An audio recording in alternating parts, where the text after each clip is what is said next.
నమస్తే, welcome to Sri paper news. ముందుగా headlines. నలుగురు బాధితులకు సీఎం సహాయ నిధి చెక్కులను పంపిణీ చేస్తున్న ముఖ్యమంత్రి చంద్రబాబు నాయుడు.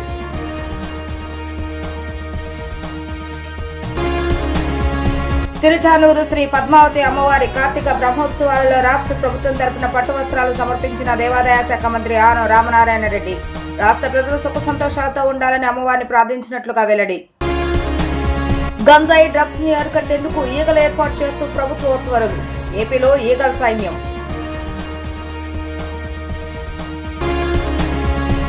ఆరోగ్య సమస్యలతో సతమతమవుతున్న నలుగురికి సీఎంఆర్ఎఫ్ కింద సీఎం చంద్రబాబు నాయుడు చెక్కులు అందజేశారు. వాయిల్పాడు మండలానికి చెందిన జె కుసుమ కుమారి కుమార్తె మానసకు అంకుర హాస్పిటల్లో ఊపిరితిత్తు వ్యాధితో చికిత్స పొందుతున్న వీడియో ముఖ్యమంత్రికి పంపడంతో ఆయన చెల్లించిపోయారు. వారికి సీఎం సహాయ నిధి నుంచి 5 లక్షల రూపాయల చెక్కును అందజేశారు. చంద్రగిరి మండలం శేషాపురానికి చెందిన పొదిలి శారదా కుమారుడు హర్షవర్ధన్ బాబుకు 19 సంవత్సరాలుగా కిడ్నీ వ్యాధితో బాధపడుతున్న నేపథ్యంలో వారికి ఆర్థికంగా 3 లక్షల రూపాయల చెక్కును అందజేశారు. తిరుపతి రూరల్ కు చెందిన ఆర్ నాగరాజు తన ఆర్థిక పరిస్థితి బాగోలేదని, తన తల్లి కిడ్నీ సమస్యతో బాధపడుతుందని ఆర్థిక సహాయం కోరడంతో వారికి 2 లక్షల రూపాయల చెక్కును అందజేశారు. రాష్ట్ర ప్రభుత్వం తరపున అమ్మవారికి పట్టు వస్త్రాలు సమర్పించడం తన పూర్వజన్మ సుకృతంగా భావిస్తున్నట్లుగా మంత్రి ఆనం రామనారాయణ రెడ్డి తెలిపారు. ఈ అవకాశం కల్పించిన ముఖ్యమంత్రి శ్రీ నారా చంద్రబాబు నాయుడుకు కృతజ్ఞతలు తెలియజేశారు. అందరిలో ఒకరిగా అమ్మవారి దర్శనం చేసుకునే నేను పట్టు వస్త్రాలు సమర్పించే ఘటనను టీవీలో చూడటం, పత్రికలో చదవటమే చూసా. ఇవాళ రాష్ట్ర ప్రభుత్వం తరపున అమ్మవారికి పట్టు వస్త్రాలు సమర్పించే అవకాశం రావటం తల్లిదండ్రుల పూర్వజన్మ సుకృతంగా భావిస్తున్నానని ఆయన భావిస్తున్నట్టు స్పష్టం చేశారు. తిరుచానూరు శ్రీ పద్మావతి అమ్మవారి కార్తీక బ్రహ్మోత్సవాలను పురస్కరించుకుని రాష్ట్ర ప్రభుత్వం తరపున దేవాదాయ శాఖ మంత్రి ఆనం రామనారాయణ రెడ్డి అమ్మవారికి పట్టు వస్త్రాలు సమర్పించారు. ఆలయానికి చేరుకున్న మంత్రికి టీటీడీ ఈవో శ్యామలారావు, జేఈఓలు స్వాగతం పలికారు. అమ్మవారి దర్శనానంతరం ప్రసాదాలు అందజేశారు. అనంతరం మంత్రి మీడియాతో మాట్లాడుతూ తిరుమలలో శ్రీవారి నేత్ర దర్శనం చేసుకోవటం, అదే రోజున శ్రీ పద్మావతి అమ్మవారికి పట్టు వస్త్రాలు సమర్పించడం ఆనందంగా ఉందని అన్నారు. సీఎం చంద్రబాబు నాయుడు ఆలోచనల మేరకు రాష్ట్రంలో అన్ని దేవాలయాల్లో మెరుగైన మార్పులు తీసుకొచ్చేలా చర్యలు చేపట్టామని అన్నారు. బ్రహ్మోత్సవాల సందర్భంగా భక్తుల కోసం టీటీడీ అన్ని వసతులు కల్పించిందన్నారు. రాష్ట్రంలో వర్షాలు సమృద్ధిగా కురిసి సస్యశ్యామలంగా ఉండాలని, రాష్ట్ర ప్రజలు సుఖ సంతోషాలతో ఉండాలని అమ్మవారిని ప్రార్థించినట్లుగా ఆయన తెలిపారు. కార్తీక మాసంలో గురువారం రోజు స్వామివారి నేత్ర దర్శనం చేసుకుని కార్తీక బ్రహ్మోత్సవాల్లో పద్మావతి అమ్మవారు అలివేలు మంగ అమ్మవారికి పట్టు వస్త్రాలను ఇచ్చేటువంటి మహోభాగ్యం ఈరోజు కలగడం అంటే ఇది అదృష్టంగా భావిస్తున్నారు. ఇవాళ అన్ని దగ్గరలో కూడా, రాష్ట్రంలో ఉన్నటువంటి అన్ని ఆలయాల్లో కూడా మెరుగైనటువంటి పరిస్థితులు రావాలన్నదే ముఖ్యమంత్రి గారు. అన్ని ఆలయాలను కూడా ప్రక్షాళన చేస్తున్నాం. అన్నింటిలో కూడా ఆధ్యాత్మికత, వైదిక సిద్ధాంతపరమైనటువంటి కార్యక్రమాలని ఇవాళ మొదలుపెట్టాము, చేస్తూ వస్తున్నాం. నాకు ఇక్కడికి వచ్చినప్పుడు ఒక సంఘటన గుర్తుకొస్తుంది. ఈరోజు నన్ను ఇక్కడికి కార్యక్రమంలో వచ్చినప్పుడు మా ఈఓ గారు శ్యామలరావు గారు, మా జేఈఓలు వీరబ్రహ్మం గారు, గౌతమి గారు, ఇతర డిప్యూటీ ఈఓలు, అనేక మంది అధికారులు, విజిలెన్స్ అధికారులు అందరూ వచ్చి అమ్మవారికి పట్టు వస్త్రాలు ఇచ్చే దానిలో నన్ను కలిపి తీసుకుపోవడం జరిగింది. ఒకరోజు నేను అప్పుడు కూడా శాసనసభ్యుడిని, ఆలయానికి వచ్చి అమ్మవారి పేరుతో పుస్తకాలు ముద్రించి 10 మంది వచ్చిన భక్తులకి పంచడానికి డిప్యూటీ ఈఓ గారికి హ్యాండ్ ఓవర్ చేయడానికి వస్తే, ఆ రోజు డిప్యూటీ ఈఓ గారు, మీరేంచి ఇచ్చే పుస్తకాలను మేము పంపిణీ చేయడానికి మాకు సమయం చాలు, మేము ఇవ్వలేము, మీరు అక్కడ పక్కన పెట్టిపోండి, ఎవరైనా అడిగితే ఇస్తాం, లేకుంటే లేదు అని చెప్పి అప్పుడున్నటువంటి డిప్యూటీ ఈఓ గారు చెప్పడం జరిగింది. మరి ఈరోజు ఆ తల్లే ఆమెకు పట్టు వస్త్రాలు ఇప్పించుకోవడానికి నన్ను ఎంపిక చేసుకొని ఆలయ మర్యాదలతోటి, ప్రభుత్వ మర్యాదలతోటి, గౌరవంతో ఇవాళ లోపలికి పిలిపించుకున్నదంటే ఇది ఒక భాగ్యం, ఇది ఒక అదృష్టం. ఒకప్పుడు కాదన్నటువంటి పరిస్థితులు, చాలా అనుకూలమైన వాతావరణం. ఈ సంఘటనలన్నీ చూసినప్పుడు భగవంతుడు ఎక్కడో లేడు. ఇవాళ తిరుమల తిరుపతి దేవస్థానాల్లో తిరుమలలో కొలువైన శ్రీ వెంకటేశ్వర స్వామి, అలివేలు మంగాపురంలో కొలువైనటువంటి అమ్మవారు అందరూ కూడా ఈరోజు ఆశీర్వదిస్తున్నారు. రాష్ట్రంలో గంజాయి డ్రగ్స్ నియంత్రణ కోసం elite anti narcotics group for law enforcement ను ఏర్పాటు చేస్తూ ప్రభుత్వం ఉత్తర్వులు జారీ చేస్తుంది. రాజధాని అమరావతిలో కేంద్ర కార్యాలయం, జిల్లాలో యూనిట్ కార్యాలయాలను ఏర్పాటు చేస్తూ ఉత్తర్వులు ఇచ్చింది. ఇందులో అమరావతిలో నారోటిక్ పోలీస్ స్టేషన్, 26 జిల్లాల్లో డిస్ట్రిక్ట్ నారోటిక్ సెల్స్ ఉన్నాయి. గంజాయి, మత్తు పదార్థాల సరఫరా, రవాణా నియంత్రణ, నేరాల దర్యాప్తు, విచారణపై ఈగల్ ఫోర్స్ కార్యాచరణ చేపట్టనుంది. ఇందులో పనిచేసే సిబ్బందిని డిప్యూటేషన్ పై తీసుకోవాలని ప్రభుత్వం ఉత్తర్వులలో తెలిపింది. ఇందులో చేరిన యూనిఫామ్ సర్వీస్ ఉద్యోగులకు 30% ప్రత్యేక అలవెన్స్ ఇవ్వనున్నట్లుగా వివరించింది. గంజాయి, డ్రగ్స్ వ్యవహారాల్లో విచారణకు 5 ప్రత్యేక ఫాస్ట్ ట్రాక్ కోర్టులను ఏర్పాటు చేయాలని నిర్ణయం తీసుకున్నట్లుగా పేర్కొంది. ఇందులో భాగంగా విశాఖ, రాజమహేంద్రవరం, విజయవాడ, గుంటూరు, తిరుపతిలో ఫాస్ట్ ట్రాక్ కోర్టుల ఏర్పాటుకు సంబంధించి హైకోర్టుకు నివేదించామని వెల్లడించింది. ఈగల్ ఫోర్స్ కు ముందుగా 8.59 కోట్లు కేటాయిస్తూ హోంశాఖ ముఖ్య కార్యదర్శి కుమార్ విశ్వజిత్ ఆదేశాలు జారీ చేశారు. చంద్రబాబు నాయుడు పాలనలో రాష్ట్రంలో బాధాకరమైన పరిస్థితులు నెలకొన్నాయని వైసీపీ అధినేత జగన్ విమర్శించారు. ఎన్నికలు ఇచ్చిన హామీలను అమలు చేయడం లేదని అన్నారు. వైసీపీ పాలనలో విప్లవాత్మకమైన మార్పులు తీసుకొచ్చామని, ప్రతి ఇంటికి మంచి చేస్తామని తెలిపారు. కూటమి పాలనలో ఆ ప్రగతి వెనక్కి వెళ్లిపోతుందని చెప్పారు. వైసీపీ కేంద్ర కార్యాలయంలో ఏర్పాటు చేస్తున్న విలేకరుల సమావేశంలో వైసీపీ అధినేత జగన్మోహన్ రెడ్డి మాట్లాడుతూ రాష్ట్రం తిరోగమనంలో ఉందని, రెడ్ బుక్ రాజ్యాంగం నడుస్తుందని దుయ్యబట్టారు. రాష్ట్రంలో ఎక్కడ చూసినా పేకాట క్లబ్లు కనిపిస్తున్నాయని జగన్ అన్నారు. లిక్కర్, ఇసుక స్కామ్లు కొనసాగుతున్నాయని చెప్పారు. ప్రజలకు మంచి చేయాలని ప్రతి అడుగు వేస్తామని అన్నారు. వివక్ష లేకుండా ప్రతి పథకాన్ని ఇంటి వద్దకే డోర్ డెలివరీ చేస్తామని తెలిపారు. రాష్ట్రానికి ఉన్న ఆదాయం కాకుండా ఇంకా అదనపు ఆదాయం వచ్చేలా చేయటాన్ని సంపద సృష్టి అంటారని చెప్పారు. వైసీపీ హయాంలో సంపద సృష్టి జరిగిందని తెలిపారు. 3 పోర్ట్ల నిర్మాణం వేగంగా జరిగిందని చెప్పారు. ఆ పోర్ట్ల నిర్మాణం పూర్తి కావచ్చుందని, వీటి వల్ల ఆదాయం పెరుగుతుందని, ఉద్యోగాలు వస్తాయని తెలిపారు. ఫెస్టోలో చెప్పినటువన్నీ కూడా అమలు చేయాలి అని ఆరాటపడడం, ఇవన్నీ ఎక్కడ కనిపించవు. ఇవన్నీ ఎక్కడ కూడా వెతికినా కూడా కనిపించవు. ఒకవైపున సూపర్ 6లు కనిపించవు, సూపర్ 7లు కనిపించవు. ఆయన ఎన్నికలప్పుడు చెప్పిన మాటలు ఏవి కూడా కనిపించవు. ఉన్నదల్లా ఏం కనిపిస్తుంది అని అంటే రెడ్ బుక్ పరిపాలనతో రాజ్యాంగాన్ని తూట్లు పొడచడం కనిపిస్తుంది. రాష్ట్రంలో ఈరోజు ఏం కనిపిస్తూ ఉంటాయి అని అంటే లిక్కర్ స్కాము, శాండ్ స్కాము దగ్గర నుంచి మొదలు పెడితే ప్రతి నియోజకవర్గంలో ప్యాకెట్ క్లబ్బులు, ప్రతి నియోజకవర్గంలోనూ మాఫియాలు.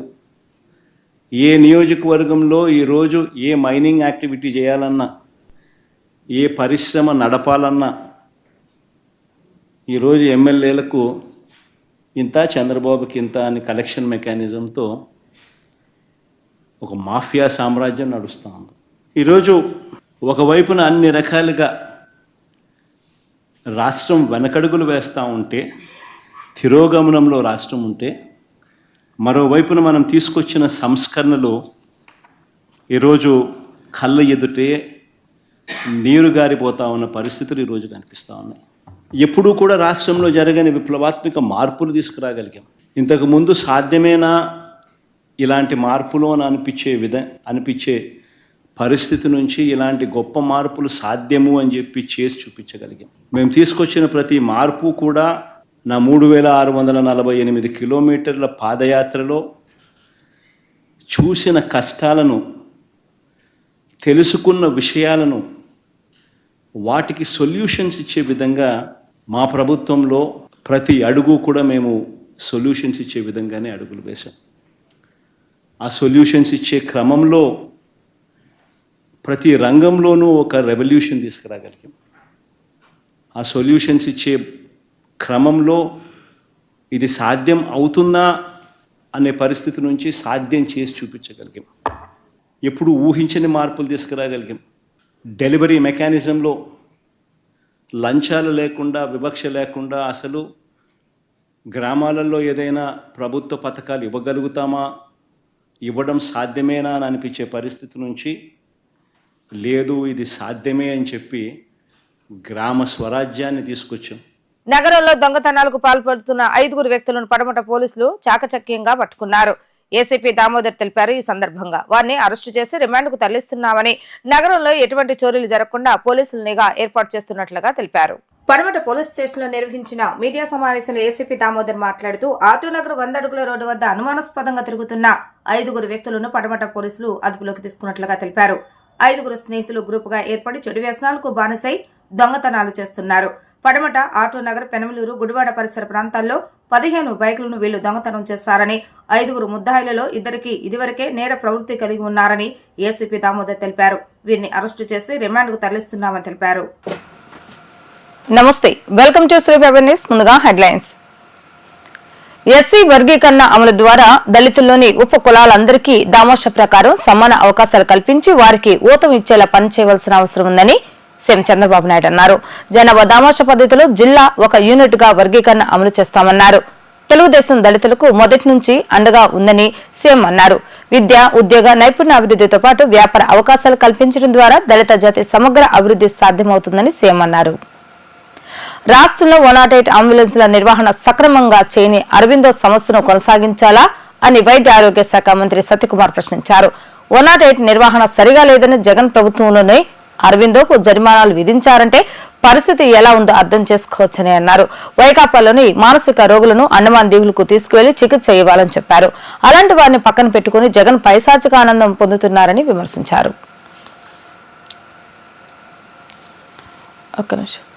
నగర అభివృద్ధి ధ్యేయంగా అధికారులు పనిచేయాలని, కేంద్ర రాష్ట్ర ప్రభుత్వ పథకాలు నగరంలో పూర్తి స్థాయిలో అమలయ్యేలా చూడాలని విజయవాడ ఎంపీ కేశినేని శివనాథ్ అన్నారు. నగరం తిరిగి ముంపునకు గురి కాకుండా చర్యలు తీసుకోవాలన్నారు. తూర్పు, పశ్చిమ కొండ ప్రాంతాల ప్రజలకు తాగునీరు పూర్తి స్థాయిలో అందేలా చూడాలన్నారు. నగరంలోని క్రీడా ప్రాంగణాలను అంతర్జాతీయ స్థాయి ప్రమాణాలతో క్రీడాకారులకు అందుబాటులోకి తీసుకురావాలని అన్నారు. విజయవాడ శ్రీశైలం మధ్య సీప్లేన్ ట్రయల్ రన్ ను విజయవంతమైంది. విజయవాడ ప్రకాశం బ్యారేజ్ వద్ద ఈ నెల 9వ తేదీ ముఖ్యమంత్రి చంద్రబాబు నాయుడు ఈ ట్రయల్ రన్ ను ప్రారంభించనున్నారు. కృష్ణానదిలో పున్నమి ఘాట్ వద్ద ఇప్పటికే ఏర్పాటు చేసిన fast floating ఎన్నోదమ్మది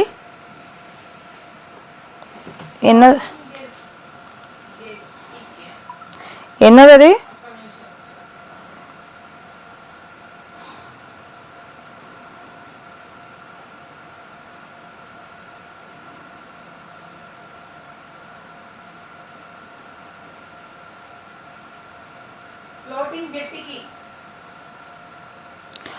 floating జెట్టికియా?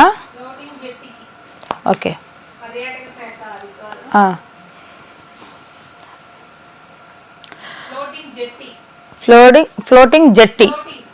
Floating jetty Vijayawada Srisailam మధ్య సీప్లేన్ ట్రయల్ రన్ విజయవంతమైంది. విజయవాడ ప్రకాశం బ్యారేజ్ వద్ద కొండ ప్రాంతాల్లో మౌలిక సదుపాయాలు కల్పించేందుకు ప్రభుత్వం ప్రత్యేక దృష్టి సారిస్తుందని తూర్పు ఎమ్మెల్యే గద్దె రామ్మోహన్ తెలిపారు. ప్రజలకు మంచినీటిని అందించేందుకు ప్రణాళికలు రూపొందిస్తున్నామని, ట్యాంకులు నిర్మించాలని మంత్రి దృష్టికి తీసుకువెళ్లామని పేర్కొన్నారు. తూర్పు నియోజకవర్గంలోని పలు డివిజన్ల ఎమ్మెల్యే గద్దె రామ్మోహన్ పర్యటించారు. ప్రజా సమస్యలను అడిగి తెలుసుకోవడంతో పాటు కొండ ప్రాంతాల్లో మౌలిక వసతుల కల్పనపై చర్చించారు. అనంతరం మీడియాతో మాట్లాడుతూ మంత్రితో జరిగిన సమీక్ష సమావేశంలో కొండ ప్రాంతాల సమస్యలను తీసుకువెళ్లామని గుర్తు చేశారు. ప్రధానంగా మంచినీటిని అందరికీ అందించేందుకు కృషి చేస్తున్నామని చెప్పారు. కొండ చర్యలు విరిగిపడకుండా ముందస్తు చర్యలు తీసుకునేందుకు ఆలోచన చేస్తున్నామని, రోడ్లు, మెట్లు నిర్మాణాలు వేగవంతం చేస్తామని అన్నారు. ముఖ్యమంత్రి చంద్రబాబు నాయుడు సంక్షేమ కార్యక్రమాలతో పాటు అభివృద్ధికి పెద్దపీట వేయడం ద్వారానే పనులు సాధ్యపడుతున్నాయని వ్యాఖ్యానించారు. ప్రజలు కూడా అభివృద్ధిలో భాగస్వాములు కావాలని పిలుపునిచ్చారు. ఈ కొండ ప్రాంతాల్లో మౌలిక సదుపాయాలు కల్పించే దాంట్లో నిన్న మంత్రి గారి దగ్గర జరిగిన సమావేశంలో అధికారులు అందరూ ఉన్నారు. నేను ప్రధానంగా ప్రస్తావించింది ఏంటంటే ప్రతి ఒక్కరికి కూడా సుమారు 2 గంటల సేపు మంచినీళ్ళు వచ్చే విధంగా ఏర్పాటు చేయాలని, అందులో కొండ ప్రాంతంలో అత్యధిక ప్రాధాన్యత ఇచ్చి మంచినీళ్ళ కోసం సౌకర్యం కల్పించాలనేది ప్రధానంగా చర్చించడం జరిగింది. అదేవిధంగా కొండ ప్రాంతంలో మన రాళ్లు పడి గతంలో ఎప్పుడూ లేని విధంగా హెవీ డ్యామేజ్ జరిగింది. నాకు తెలిసి నాకున్న దీని ప్రకారం 96 ఇళ్లలో ఇలాంటి పరిస్థితి జరిగింది. వాళ్ళందరికీ సహాయం చేయాల్సిన అవసరం ఉందని చెప్పి కూడా నేను ప్రభుత్వం దృష్టికి తీసుకెళ్ళడం జరిగింది. వీటన్నిటికంటే కూడా ముఖ్యంగా ఇక్కడ రహదారి మార్గం కానీ, డ్రైనేజ్ కానీ, అండర్ గ్రౌండ్ డ్రైనేజ్ కానీ, ఈ మూడింటికి అత్యధిక ప్రాధాన్యత ఇవ్వాలి. రహదారి మార్గంలో మెట్లు ఇప్పుడు పాతకాలంలో కమ్యూనిస్టులు, తెలుగుదేశం పార్టీ కలిసి అధికారంలో ఉన్నప్పుడు ఆ రోజున అనేక చోట్ల మెట్లు ఏర్పాటు చేయడం జరిగింది. ఇప్పుడు అవన్నీ కూడా శిథిలావస్థకు వచ్చిన చోట ఖచ్చితంగా రిపేర్ చేయాల్సిన అవసరం ఉందని, అదేవిధంగా డ్రైన్లు కూడా ఏర్పాటు చేయబడ్డాయి. ఇక్కడి నుంచి పైనుంచి ఫోర్స్గా కిందకి వెళ్ళిపోతాయి, కానీ ఇక్కడే కొన్ని గోతులు లేకపోయి రకరకాల కారణాలు, కొందరు ఎక్కడ చూసినా కూడా అండం మెత్తుకుని ఉండటం వలన పందికొక్కులు వచ్చి వాటిని పాడు చేయటం వలన రకరకాల ఇబ్బందులు ఉన్నాయి. సో వీటన్నిటినీ సరిచేసి మరలా ఒకసారి రిపేర్ చేయాల్సిన అవసరం ఉంది. ఖచ్చితంగా నిధులు సమీకరించుకుని ఈ మౌలిక సదుపాయాలు కల్పించే దాంట్లో నారా చంద్రబాబు నాయుడు గారు కూడా ప్రతి సమావేశంలో చెబుతున్నారు.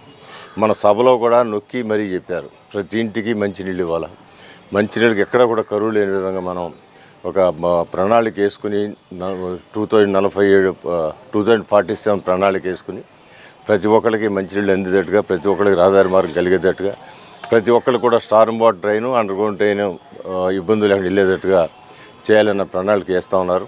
ఖచ్చితంగా విజయవాడ నగరంలో 2 సంవత్సరాల లోపు నిన్న మంత్రి గారు చెప్పారు, 2026-27 లోపు మొత్తం ఒక్క సమస్య లేకుండా చేయాలనేది నా తపన. నేను మంత్రిగా ఉన్నాను కాబట్టి మీరందరూ కూడా సహకరిస్తే అది పని చేస్తామని చెప్పడం జరిగింది.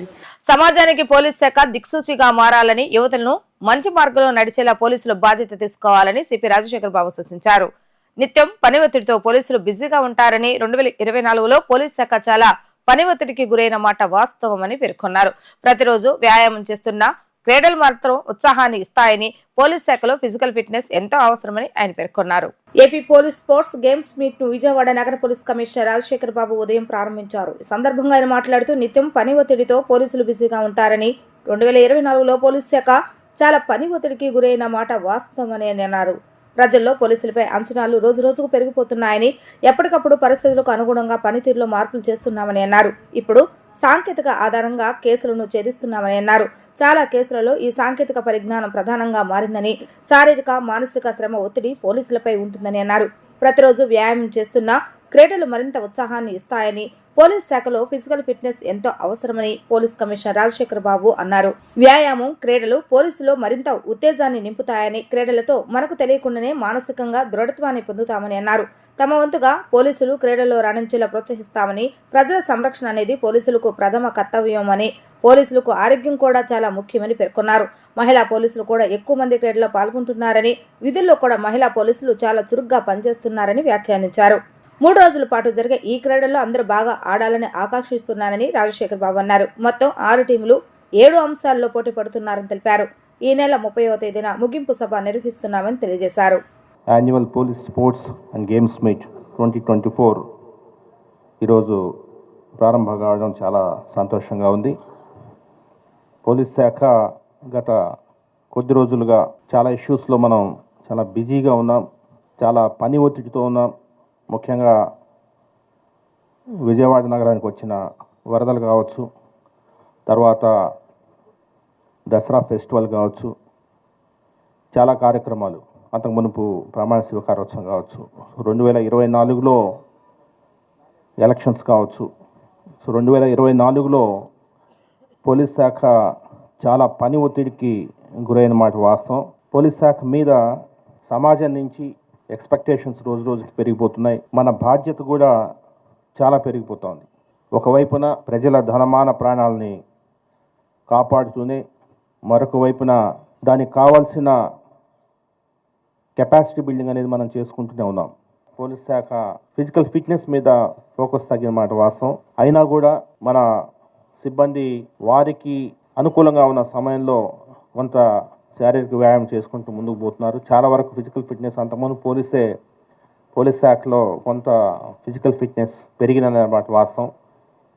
కొంత మనకు వెసలుబాటు లేకపోయినా ఇండివిజువల్గా కొంత క్రమశిక్షణతో ముందుకు పోతూ మనం శారీరక దారుఢ్యాన్ని పెంచుకుంటున్నాం.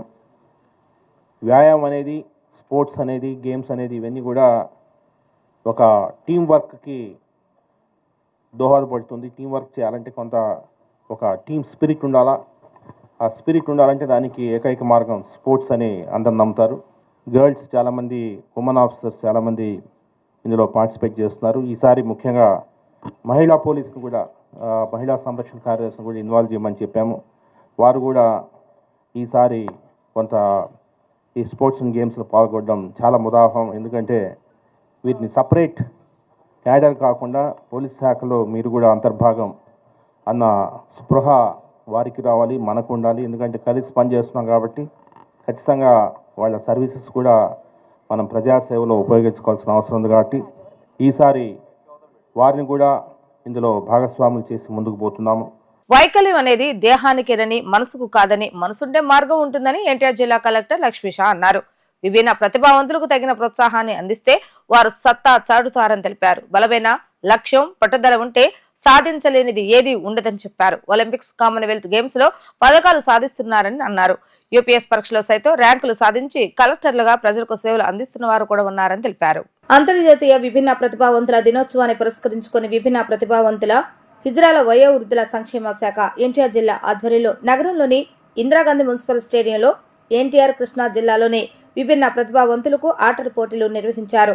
ఈ పోటీలను జిల్లా కలెక్టర్ లక్ష్మీ షా ప్రారంభించారు. వివిధ పాఠశాలల నుంచి వచ్చిన విభిన్న ప్రతిభావంతులను కలెక్టర్ పరిచయం చేసుకున్నారు. అనంతరం జాతీయ పతాకాన్ని ఆవిష్కరించారు. క్రీడా పోటీలను జెండా ఊపి ప్రారంభించిన అనంతరం ఆయన మాట్లాడుతూ విభిన్న ప్రతిభావంతులకు తగిన ప్రోత్సాహాన్ని అందిస్తే వారికి ఆసక్తి ఉన్న రంగాల్లో రాణిస్తారని అన్నారు. ఒలింపిక్స్, కామన్వెల్త్ గేమ్స్ లోనే కాకుండా పోటీ పరీక్షలోనూ సత్తా చాటి ఐఏఎస్ అధికారులుగా ప్రజలకు సేవలు అందిస్తున్నారని అన్నారు.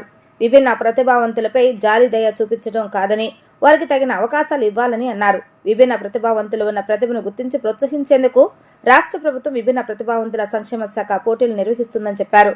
స్వచ్ఛంద సంస్థలు కూడా ఇందులో భాగస్వాములు అవుతాయని తెలిపారు. ఆ విభిన్న ప్రతిభావంతుల దినోత్సవం పురస్కరించుకొని ఈరోజు ఎన్టీఆర్ జిల్లాలో ఆట పోటీలు నిర్వహించడం జరుగుతూ ఉంది. చాలామంది ఆ చిన్నారులు ఎంతో ఉత్సాహంగా వచ్చి పాల్గొంటున్నారు. చూడడానికి చాలా ఆనందంగా ఉంది. సో వాళ్ళకి కావాల్సింది మర్సీ కాదు, సో వాళ్ళకి సపోర్ట్ సిస్టమ్ కావాలి. ఆ సపోర్ట్ సిస్టమ్ మన జిల్లాలో ప్రభుత్వ ఆదేశాల మేరకు సో పాజిటివ్గా ఎక్స్టెండ్ చేస్తాము. దీనికి ఈ ఒక ఎఫర్ట్స్లో ఎంతోమంది సంఘ సంస్థలు, ఎన్జిఓస్ స్వచ్ఛందంగా సేవ చేస్తున్నారు. వాళ్ళందరికీ సందర్భంగా అభినందనలు తెలియజేస్తున్నాను. సో అలాగే ప్రతి ఒక్కరికి నా విన్నపం ఏంటంటే please support everyone so who are in need of your support. So వాళ్ళకి మంచి అవకాశాలు ఇవ్వండి. ఎక్కడ డిస్క్రిమినేషన్ అటువంటి చూపించకుండా ప్రతి ఒక్కరికి సమాన అవకాశం ఉండేలాగా చూసుకొని, ఎస్పెషల్లీ డిపార్ట్మెంట్ ఏదైతే అమలు చేస్తున్నాము పథకాలని, సో వీటిని కూడా ప్రతి ఒక్కరికి అవి అందాలి. సో ఇంకా ఎవరికైనా అందకుండా ఎక్కడైనా ఉంటే so your most welcome. Collectorate ఎప్పుడు వాళ్ళకి వెల్కమ్ చేస్తుంది, ఓపెన్గా ఉంటుంది. వచ్చి నాకే డైరెక్ట్గా అర్జీలు మీరు ఇవ్వచ్చు.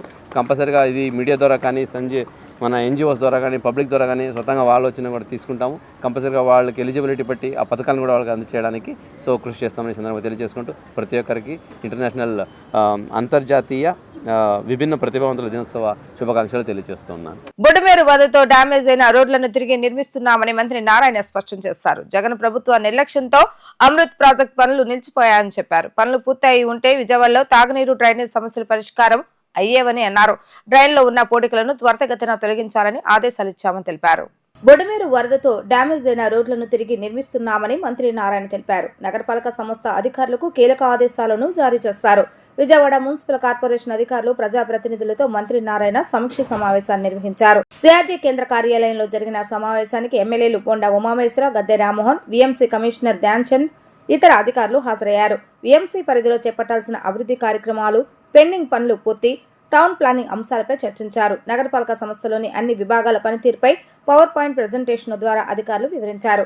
నగర అభివృద్ధికి అవసరమైన చర్యలపై అధికారులకు మంత్రి నారాయణ దిశానిర్దేశం చేశారు. వీఎంసీ పరిధిలో జరుగుతున్న అభివృద్ధి పనులు, విభాగాల వారీగా పనితీరుపై చర్చించారు. విజయవాడ అభివృద్ధికి సంబంధించి అధికారులకు మంత్రి నారాయణ దిశానిర్దేశం చేశారు. నగరంలో పూర్తి స్థాయిలో తాగునీటి సరఫరా జరిగేలా ట్యాంకుల నిర్మాణానికి ఆదేశాలు జారీ చేశారు. ఈ సందర్భంగా మంత్రి నారాయణ మాట్లాడుతూ విజయవాడలో కొన్ని చోట్ల తాగునీరు అరగంట మాత్రమే ఇస్తున్నారని తన దృష్టికి ఎమ్మెల్యేలు తీసుకొచ్చారని తెలిపారు.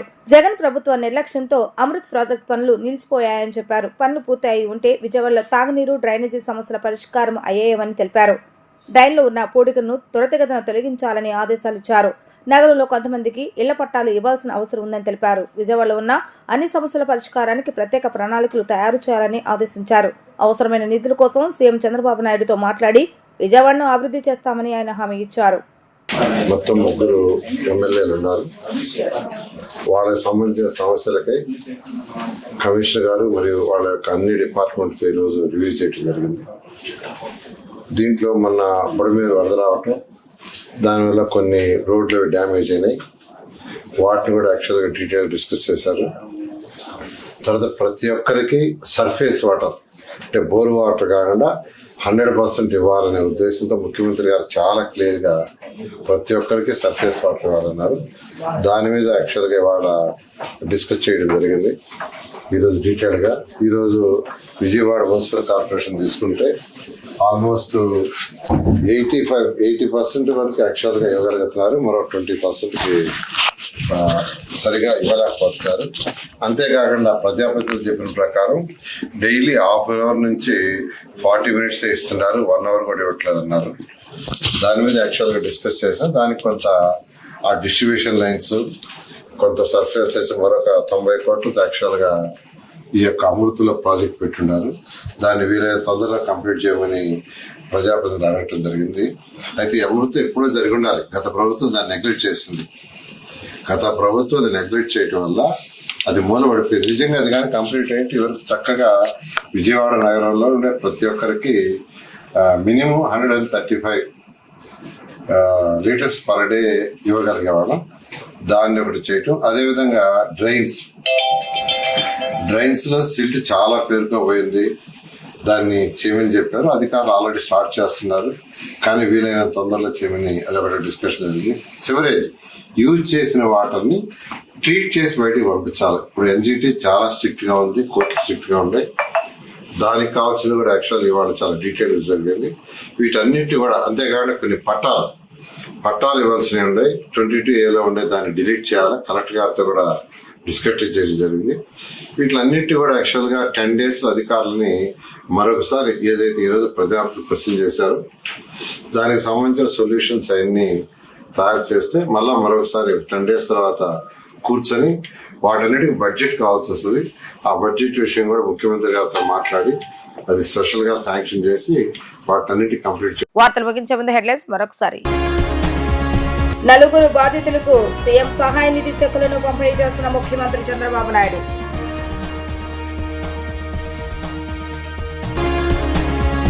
తిరుచానూరు శ్రీ పద్మావతి అమ్మవారి కార్తీక బ్రహ్మోత్సవాలలో రాష్ట్ర ప్రభుత్వం తరపున పట్టు వస్త్రాలు సమర్పించిన దేవాదాయ శాఖ మంత్రి ఆనం రామనారాయణ రెడ్డి. రాష్ట్ర ప్రజలు సుఖ సంతోషాలతో ఉండాలని అమ్మవారిని ప్రార్థించినట్లుగా వెల్లడి. గంజాయి డ్రగ్స్ ని అరికట్టేందుకు ఈగలు ఏర్పాటు చేస్తూ ప్రభుత్వ ఉత్తర్వులు. ఏపీలో ఈగల సైన్యం. ఇవి ఈ రోజు వార్తా విశేషాలు. మరలా 3 ప్రసారమైన వార్తలు మళ్ళీ కలుద్దాం. అంతవరకు సెలవు. నమస్కారం.